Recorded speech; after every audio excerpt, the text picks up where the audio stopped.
our minds are so very powerful.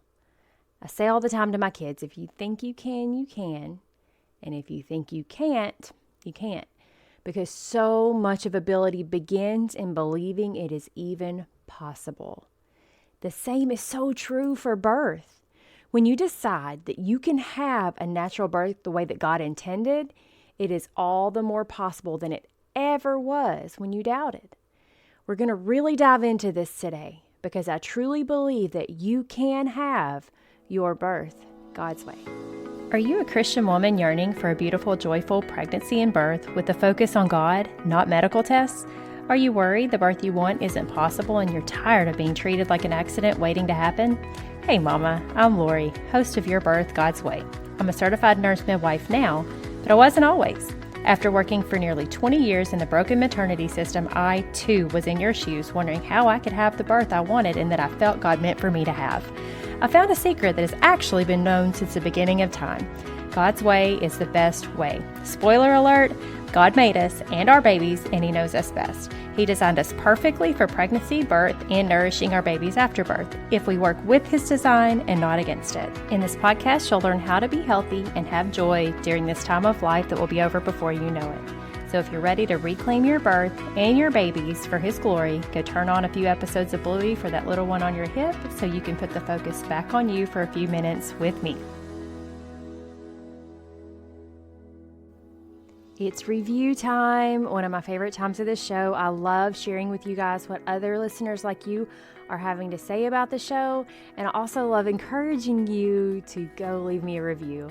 I ask this every week at this time, but it really, really, really does mean so much to me. It gives me encouragement. It helps me to keep going, and it also helps me reach other mamas just like you guys. So if you haven't already left me a review, please hit pause right now. Go on over to Apple Podcasts, leave me a quick review. If you don't have an Apple device, grab your friends, grab your moms, grab your sisters, grab somebody's and leave it on theirs. That way you can still leave the review in the place that tends to reach more people. Hit pause, do that real quick. I'll wait. Okay, now you're back. So today's review is from back in February. The screen name is Vashbrook. Says, I started listening to this podcast when I first found out I was pregnant with my second child. I knew the Lord was preparing me to have a natural birth. My first baby, I put complete trust into the medical system. This led to an induction and having tremendous challenges during my postpartum period. Deep down, I knew that wasn't the way God had intended for pregnancy, birth, and postpartum to be.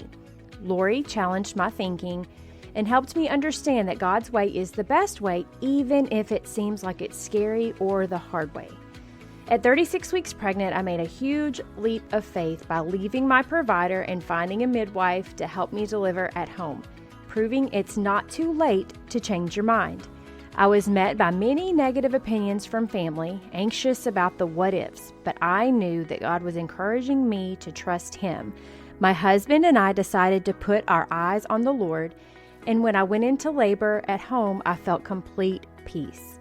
It was hard, but I felt the Lord's presence and I was able to catch my own baby. How cool is that? I had a significantly better recovery and I bonded with my baby immediately, something I missed out with my first. The temporary pain was worth the reward of the outcome. Thank you, Lori, for allowing the Lord to use you to share with women that God's way is the best way. Thank you, Vashbrook. I don't know what your actual name is. Thank you, Vashbrook, for taking the time to write that very detailed review that gives me such a real look into what happened for you. And I mean, how cool is that to catch your own baby? What a blessing. I love that. I love that. I love that. And I thank you for sharing it. And I am humbled that I am helping so many of you, that God is working through me to reach so many of you to know that there's a better way. Putting your faith in man is always going to lead to heartache. Yes, some things may work out, but when we choose man's way over God's way, it's never going to be what it could be. And it's always interesting to me as I read these reviews that I don't necessarily plan which review I'm going to read based on what my topic is for the day, But she actually hit, I think, an exact phrase of something I was planning on sharing today. She said, even if it seems like it's scary or the hard way. We're going to talk about that some today because our topic today is looking at our limiting beliefs that are causing us not to have what God wants us to have. I want us today to look at what limiting beliefs are you holding on to that don't serve you anymore. Because let me assure you, God's way does work because He is God. And everything He made is perfect. But that doesn't mean that we don't have the power to undermine His perfect design and His perfect creation. Let's look at some limiting beliefs today and how they relate to God's design and how you actually do have the power to undermine them. We have free will. God gave us free will. He doesn't make us love Him. He doesn't make us do things His way. We have the ability to choose not to do it His way.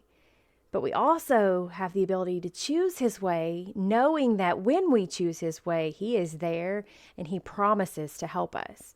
I want you to think about a couple of scriptures as we head into this topic today. The first one from Psalm 29:9.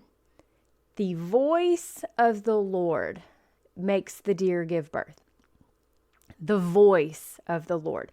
The voice. He merely says something and He can make it happen. It doesn't say the medical system putting an IV into the deer's leg makes the deer give birth. It doesn't say putting some medicine inside of the deer's cervix, assuming a deer has a cervix. I'm assuming they do. Never really done that kind of a study. I'm guessing you probably haven't either. But no medicine that we put in the deer makes it give birth. The Lord makes the deer give birth. So what makes you think that God will do this for a deer and not for you? Matthew chapter 10. Verses 29 through 31, are not 2 sparrows sold for a copper coin, and not one of them falls to the ground apart from your Father's will? But the very hairs of your head are all numbered. Do not fear, therefore, you are of more value than many sparrows. Now, this passage is not talking about birth specifically, and yet it applies. Because if God will make a deer give birth, and if God does not have one single sparrow fall to its death without Him knowing, think about how many sparrows there are. What are they doing day to day? Just gathering food, feeding their babies. That's what they do. That's all they do. They don't have souls. They don't have wills. They don't have cars to go do their jobs and gather money and pay for bills and raise children the way we think of it. And yet God doesn't miss out on them. If He cares for the sparrows and the deer and the rest of the animal kingdom who are not His children and who are not made in His image, why do you think He won't care for you above and beyond that? These are the limiting beliefs I'm talking about. What makes you think that your situation is somehow the first one He's ever just going to forget about? It's not. You know, if you've been listening to the show long, you know that last summer I recorded an episode about my cats giving birth. And if you follow me on Instagram, which if you don't, go follow me, yourbirth_God's way, I shared some videos that my cats have once again had babies. Apparently they don't know what causes babies, but that's a whole different episode. But you know, it's interesting. I totally missed it this time. The last time I noticed it was happening and I was able to watch. This time I went out to feed them one day and I found 4 babies there. And Mama had hopped up to get whatever food I was bringing, but there were 4 little babies there and I totally missed it. And then I think it was the next day, because we have 2 cats, both of them pregnant again, same ones as last time. The next day, I believe it was about 11 o'clock. We took some food out to the one that was still pregnant, or really for both of them, but to the one that was still pregnant, because she acted like she was going to go off somewhere and have her baby somewhere else. And we were trying to lure her back to do it on our back porch so we could watch them and make sure they're safe and everything.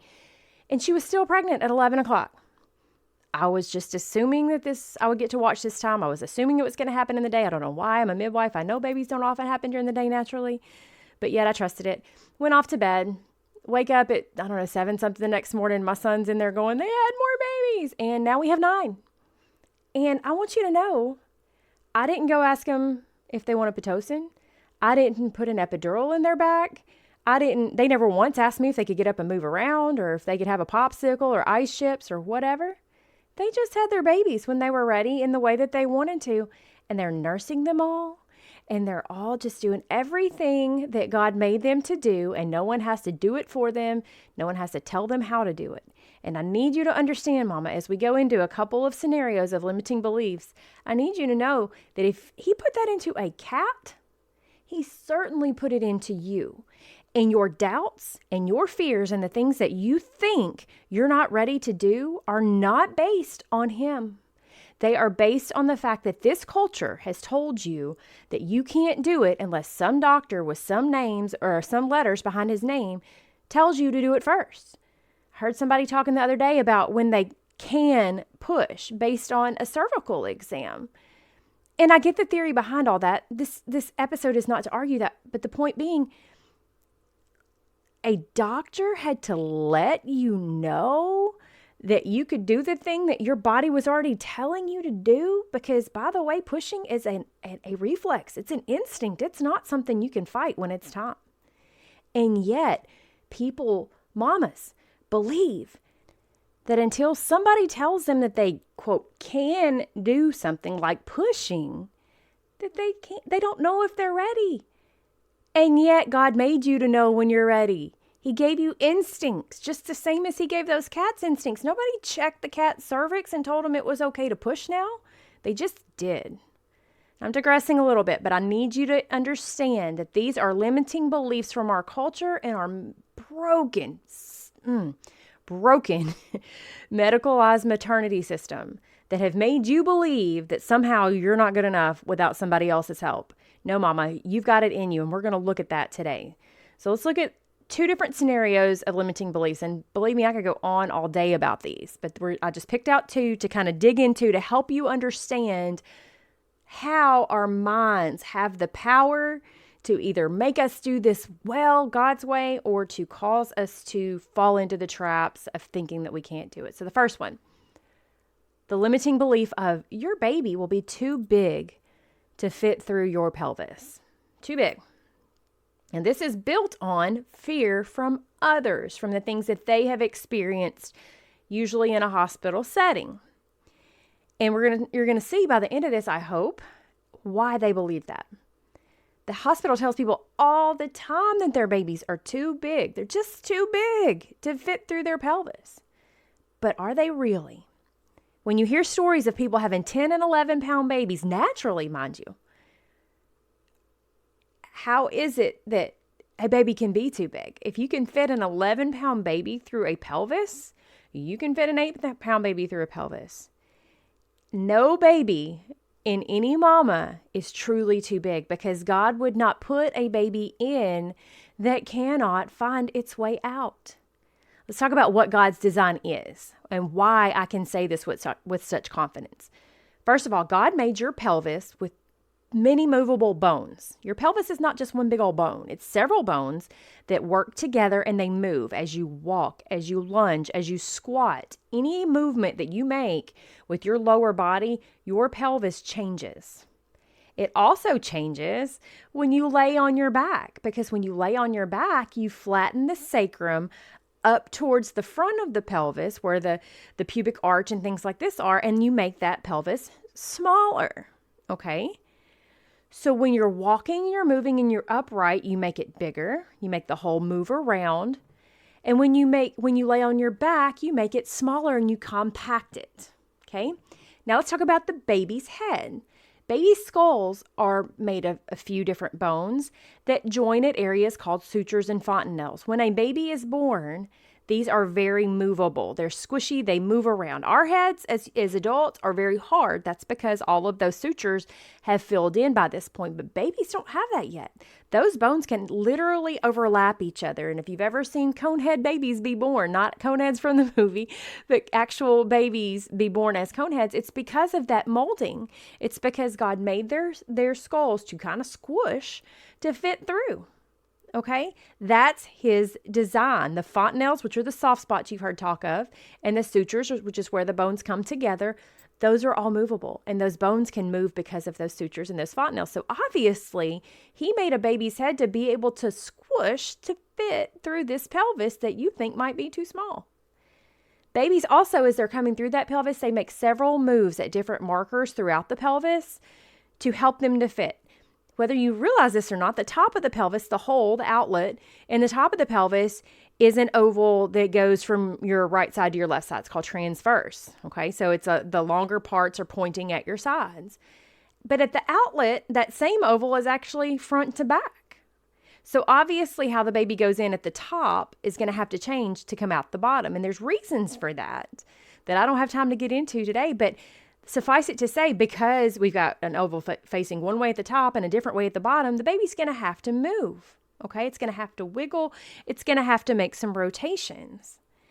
Knowing this about his design, knowing that the pelvis moves and the baby's head moves and the baby has to do other movements on the way through, can all lead you to deduce that God meant for you to be up and moving, working with your body during labor to help it work the way that he made it.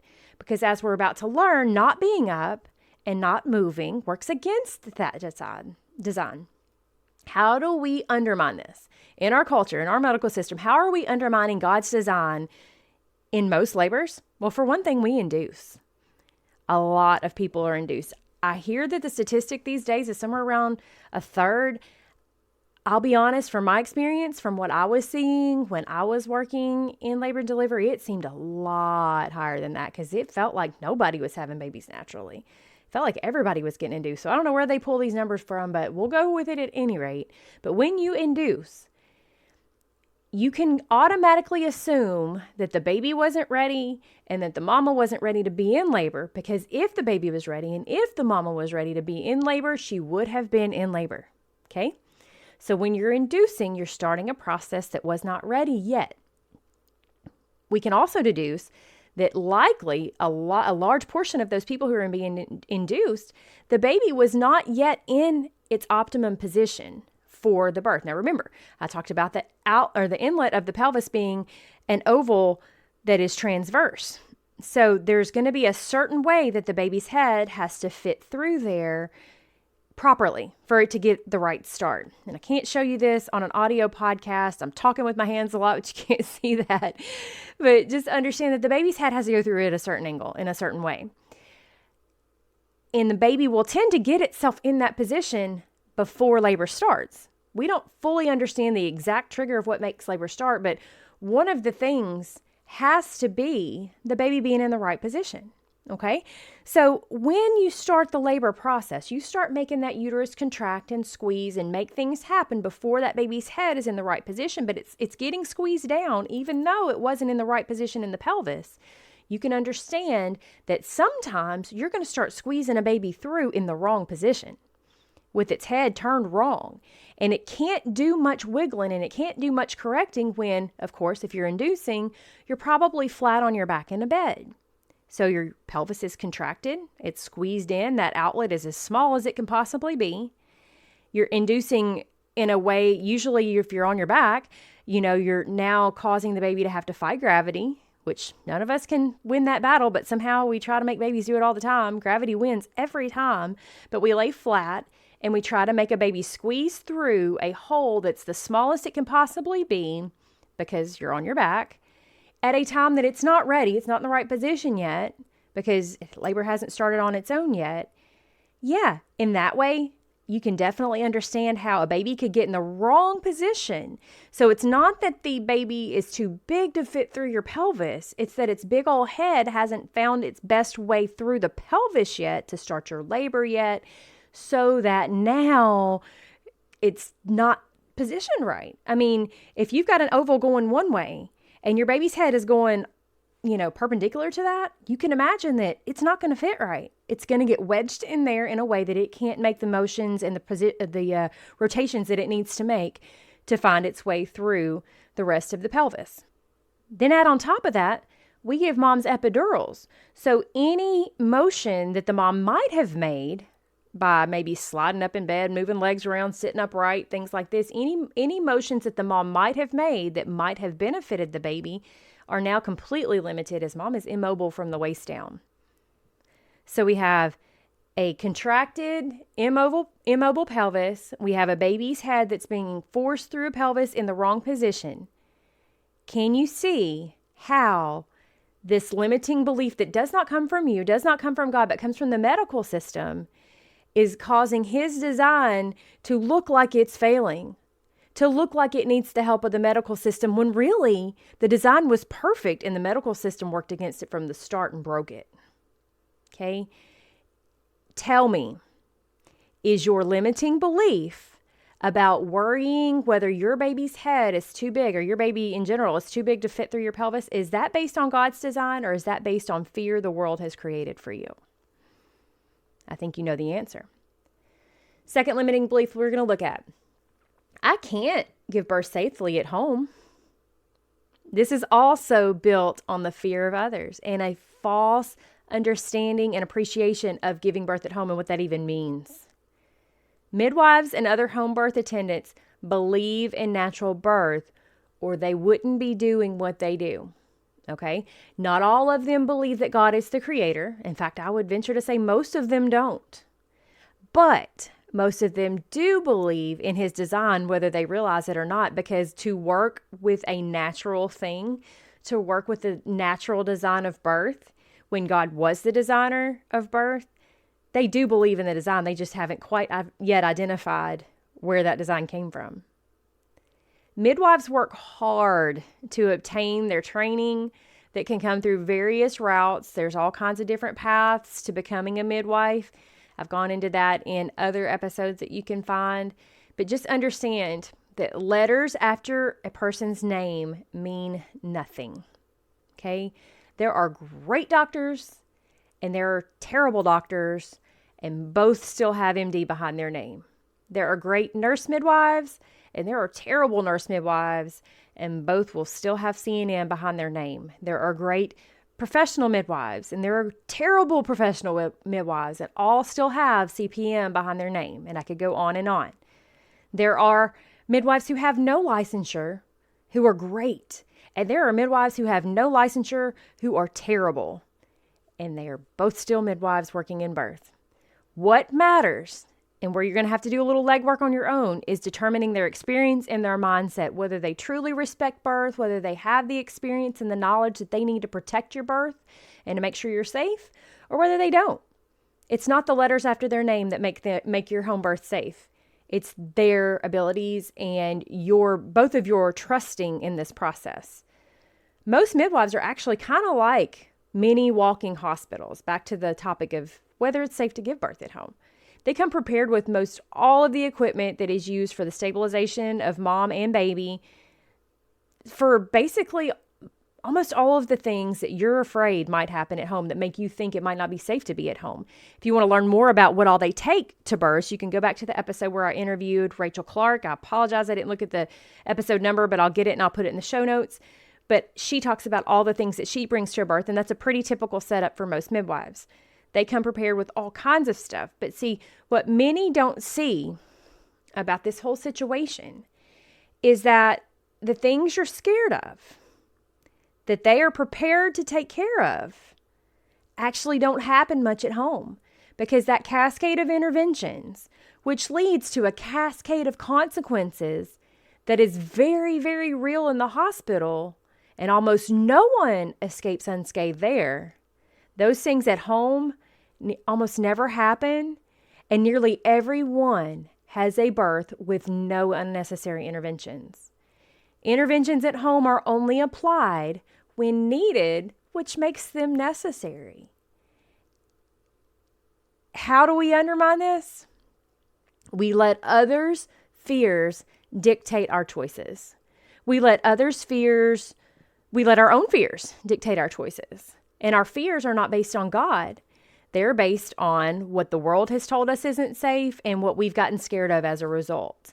If we were just out in nature, maybe kind of think prehistoric people, where there was no hospitals and there was no TV and there was no internet and there was no social media to tell you what they think birth is supposed to be like. There were no TV shows to show you how scary birth is.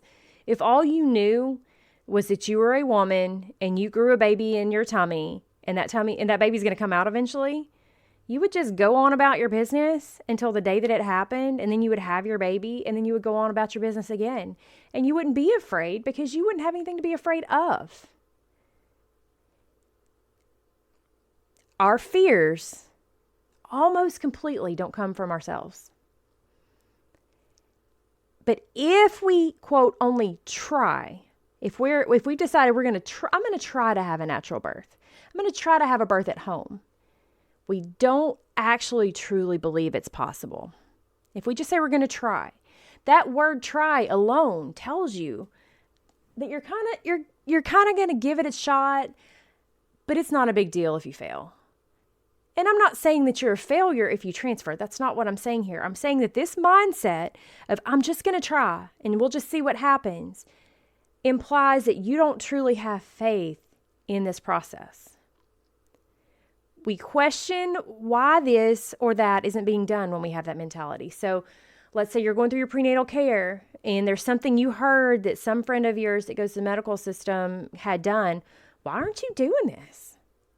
You're automatically every step of the way, even though those things that your friend were having weren't necessary, you're now questioning every step of the way. And don't get me wrong, I'm not saying that questions alone are wrong. Questions aren't wrong when they're just to gather information. Why do you not do this?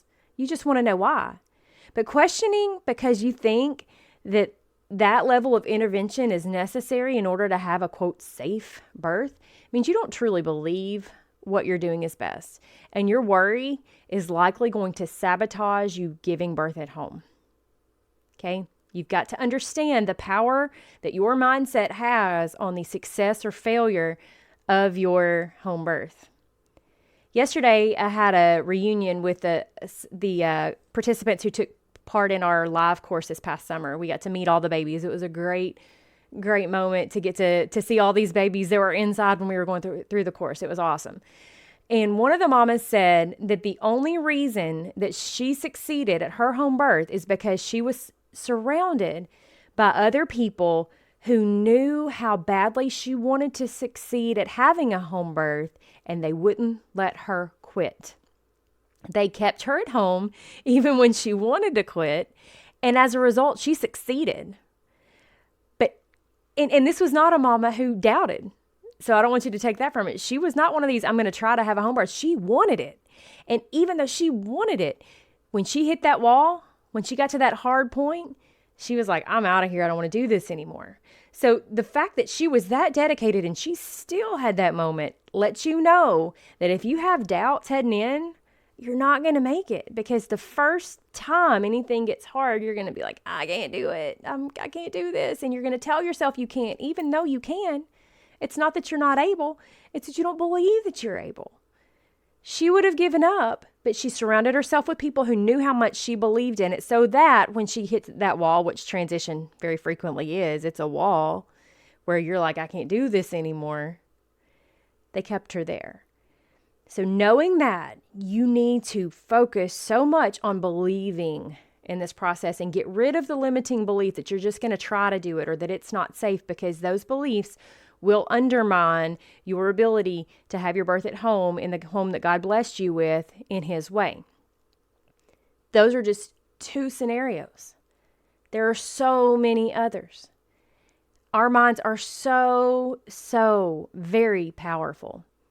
Like I just said, during the hardest part of labor, you probably will want to give up. That's one of the things they told me that I had said to them that they remembered. One of them said that she remembered when she had a moment of, I can't do this anymore. And I guess my voice popped in her head saying, when you feel like you can't do it anymore, you're probably transitioning. And it was. She was. And it wasn't long after that her baby was born. You're going to want to give up even if you fully believe in it. So you've got to get rid of all those limiting beliefs so that you can remind yourself, no, I can do this. Because if you don't have that in there, if you don't truly believe it's possible, you're going to give up.